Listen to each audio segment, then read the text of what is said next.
I'm old enough to remember when the left lectured Donald Trump on the rule of law. You will recall when Donald Trump tried to move money in the federal budget in the Defense Department in order to build a wall at the border. Democrats and the media screamed about the rule of law. The rule of law, they said. Time and time again, they screamed about it. They said the rule of law was important. Donald Trump was becoming an authoritarian. Donald Trump was a tyrant. Donald Trump's supporters, by supporting him, they were supporting a tyrant. They were supporting someone who ignored his constitutional oath of office. And it was, regardless of the circumstances, he couldn't do it. He had sworn an oath. He swore to take an oath.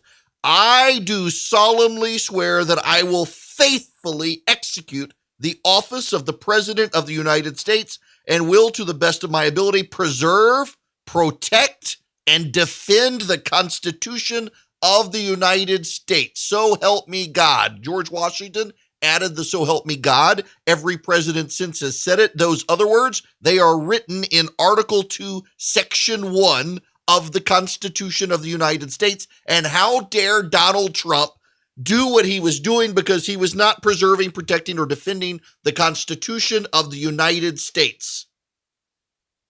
He was excoriated on CNN. He was excoriated on MSNBC. He was excoriated in editorial pages across the board. Conservative to liberal would occasionally excoriate him, the liberals all the time. He didn't support the rule of law.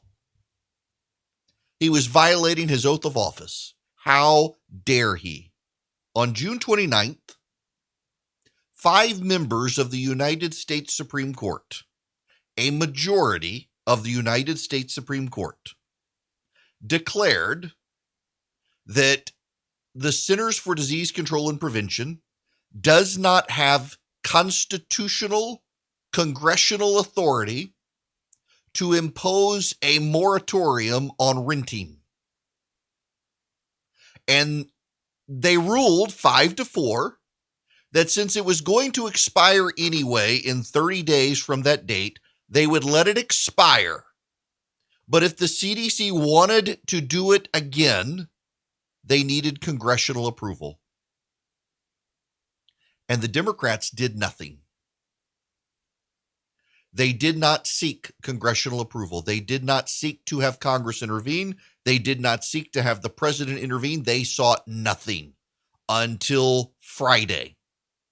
The day before the moratorium was set to expire, progressives in Congress who had sat on their hands for a month demanded Joe Biden do something, the CDC do something, the Congress do something, and they began camping out in front of Congress in sleeping bags on the steps of the Congress, of the Capitol building. Late yesterday, Joe Biden, President of the United States, decided that he would, by executive order, impose a new moratorium on evictions. How is it constitutional? How is it constitutional? It's not. That's the answer. It's not. It is not constitutional. It is not something that the President of the United States has the ability to do. It violates his oath of office to preserve, protect, and defend the Constitution. And the kicker is Joe Biden himself said so. Joe Biden said that the bulk of constitutional scholars acknowledge that what he's doing is unconstitutional. It's not illegal, it's unconstitutional because the CDC needs congressional authorization to ensure that private property owners cannot manage their private property. You are the king of your castle, except when the CDC says so. Congress hasn't given them the power. That's what the Supreme Court said. They can't do it. It's like NASA deciding to tax the satellite dish on top of your house because it beams into space, connects to a satellite in space. NASA does not have the authority to do that. Congress would have to give NASA the authority. Congress has chosen not to give NASA the authority. Therefore, NASA cannot do that.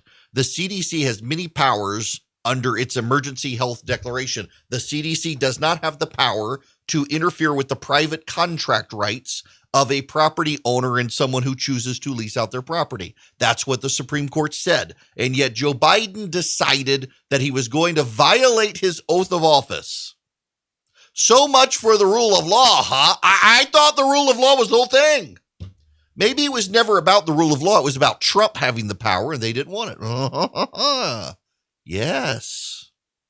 It was always about Donald Trump having the power that they wanted. It was never really about the rule of law. In fact, progressives have a history of tending to ignore the rule of law much more than conservatives. And this kind of explains why the right has gone down the path it has. When the left screams about the right's authoritarianism, Joe Biden just announced that screw the Constitution and what the Supreme Court said. I'm going to do this anyway, and you can try to stop me. There's your authoritarianism. But Donald Trump, he laughed at a potential coup. There was no coup. You can say Donald Trump violated his oath of office. Donald Trump was impeached for his words, for inspiring people to go to Congress to block the Electoral College vote. Joe Biden just gave a speech where he said that what he's doing isn't constitutional and he's doing it anyway. Joe Biden swore to uphold, protect, and defend the Constitution of the United States. Those are the exact words of his oath of office, and Joe Biden himself yesterday said what he's doing isn't constitutional.